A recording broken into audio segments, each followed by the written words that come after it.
Hey, what's up? I'm Josh. This is a first impressions video. I will have a full review of this. Abyss was kind enough to send this out. And today I have a lot of thoughts about this thing as well as Abyss themselves. Before that though, in unrelated news, I will be having another kind of like gear sale soon. So make sure you get your fares in order. A lot of comments said that they wish they had a couple days to prepare to make sure they had the money ready. So if you are looking to buy some equipment, that will be coming out soon. So let's talk about what this is. This is the Abyss Diana DZ. I have the MR here as well for a quick comparison. And I also have the 1266 here. And Abyss themselves says that one of the goals of this is to get a sort of a wide 1266 style sound out of a Diana chassis without adding physical size, which is their goal. Not only have they not added physical size, but they've actually reduced the weight down to, I think, about 375 grams with the pads on, which is very light. They've also added, finally, a headphone strap, a common request amongst many people. And they now have 3 different inlays that they're doing with the DZ.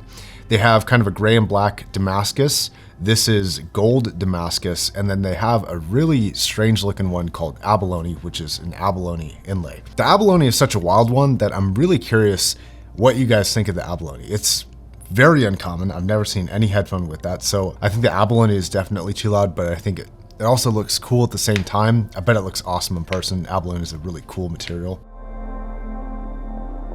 So these are the hybrid pads. They're gonna have a leather exterior and interior and some sort of like velour or suede material on the surface that touches your head. They're quite comfortable.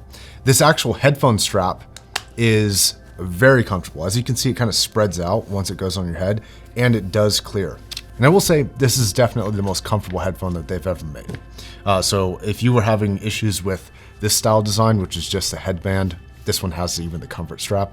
It's even more comfortable than this one. So they did a great job of adding comfort with seemingly not affecting much of the rest of kind of the fit and finish of the device. I've had enough Dianas here, enough Abyss products here to tell you that these are really truly among the best built products in the industry. They cost an arm and a leg, but in terms of products that are built to last, which is seemingly becoming increasingly rare, not just in the headphones industry, but in all industries, I really want to commend them for making a product that is truly, truly designed to last. These are made of metal, high quality leathers and materials, and Abyss themselves is standing behind their own products, which I find very confidence inspiring by offering not only with the MR and I think the 1266, but the new DZ comes with a 10-year headphone warranty. Unfortunately, for these ultra expensive headphones, that should be the standard, and it's just not. But it's impressive to see that while I believe in their products, Abyss believes in their products enough to stand behind a 10-year warranty. Now at this point are a ton of pad options for Abyss. There are the hybrids, they have real leather, they have pleather, they have these kind of suede pads, which are some of my favorite on the MR. It makes it a very warm, kind of lush sounding headphone. And they all kind of have their different sound signatures and different characteristics that make them good or bad for whatever you're looking for. And I think for each variant, they also have a potential for something called a bass porting. So if you notice the 2 different designs here, one has basically no outlet, air outlet on the corners, which is just kind of this flat plate design that goes right flush to the actual chassis for the driver. And then this one has these kind of slight divots that are kind of open ports for air, and they help maintain the characteristic sound quality for the mids and highs of the actual pad, so they don't change the pad material, which is cool. So when I tested this on the MR, I used the same 2 pad materials, leather and leather, but one was bass ported and the other one wasn't. And most of the sound stayed exactly the same, except for the bass, which was just increased a little bit on the bass ported ones. So this is a really smart design. Of course, they magnetically attached, and all the current available headphone pads for Diana will fit the new DZ as well.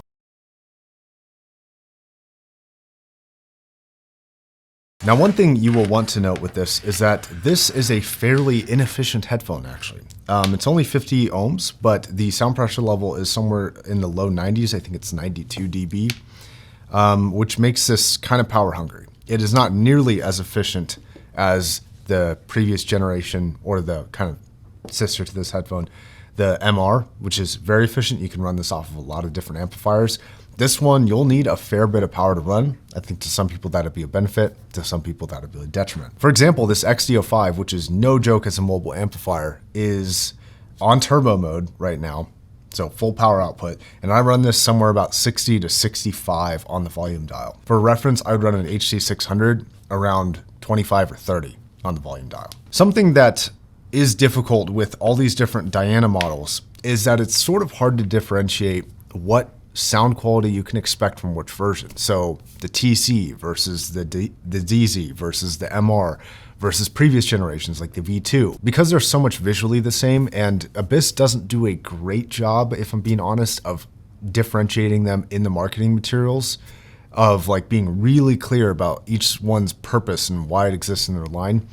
It is sort of confusing to know what exactly to expect from any given Abyss product. Is the MR really that different from the DZ in terms of sound quality? Because they look visually very similar. Now, I say all this because I really hate looking at marketing materials from companies. I don't like it. I think it colors people's opinions of products. I would rather have a fresh take. And most of the time, they're just being kind of self-congratulating. And Abyss is no exception to that. They want to market their products as well. But I did want to see what the intention, what the purpose, and what the sound of the DZ was supposed to be. And I would listen to Joe on their YouTube channel. You can find a link down below if you want. They were saying that the purpose of this is to get a wider soundstage than previous Diana models, which has been somewhat of a limiting factor for the Diana design, and to get a somewhat of a 1266 sound out of this, sort of 1266 miniaturized. I just so happen to have a 1266 here, and I'm pretty familiar with the sound quality. So I'm kind of knowing what to expect out of this headphone, and I'm hoping that they can actually achieve their goal, because I do think that's one of the best headphones for sound, but I also think that the new MR is very impressive. And on top of that, I'm just kind of hoping to get 1266 sound in a more comfortable chassis.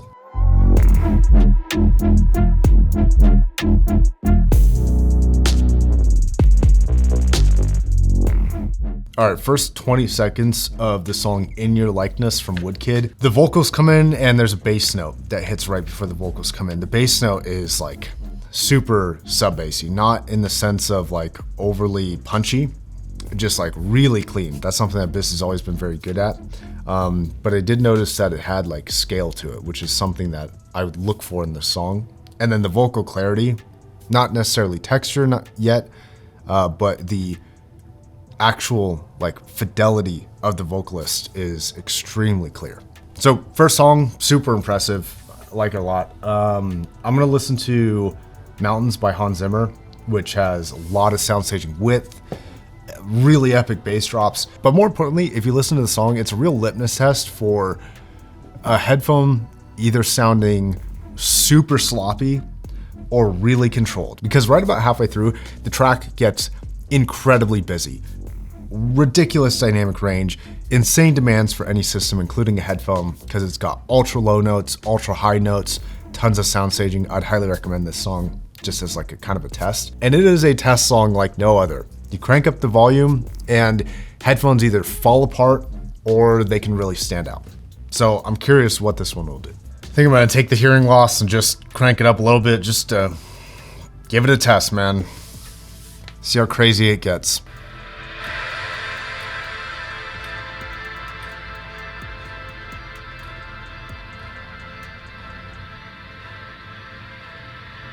I mean, the dynamic range is definitely there. Wow.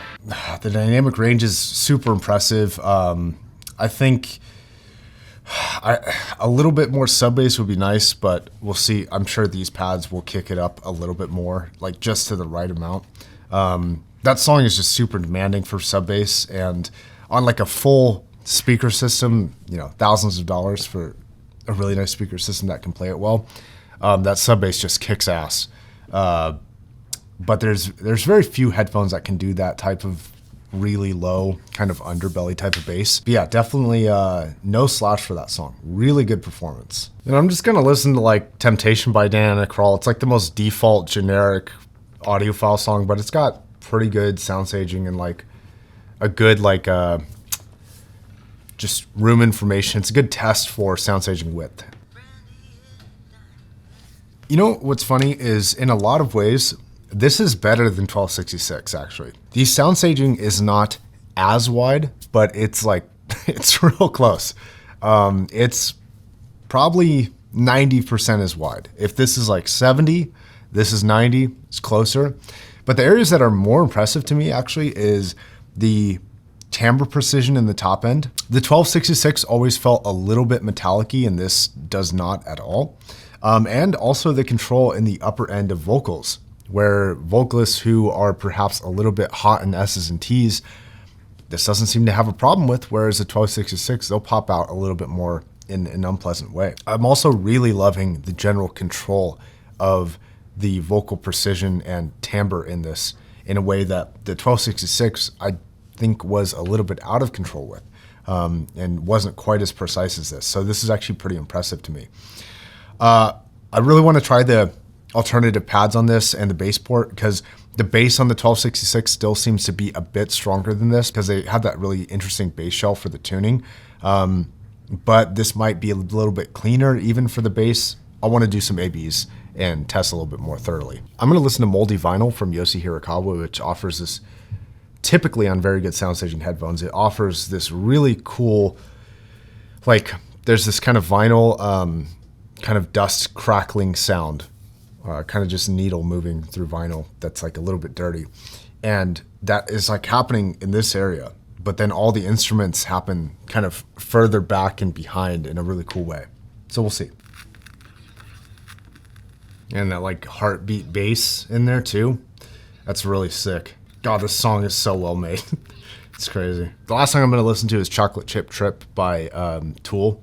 But I think I've already pretty much made my mind up about the improvements that they made.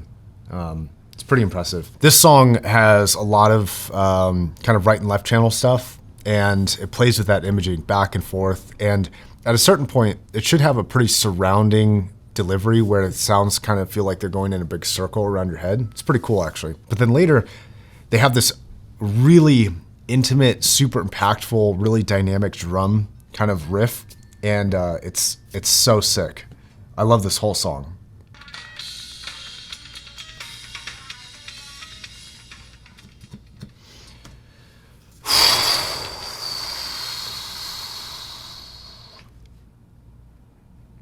See ya.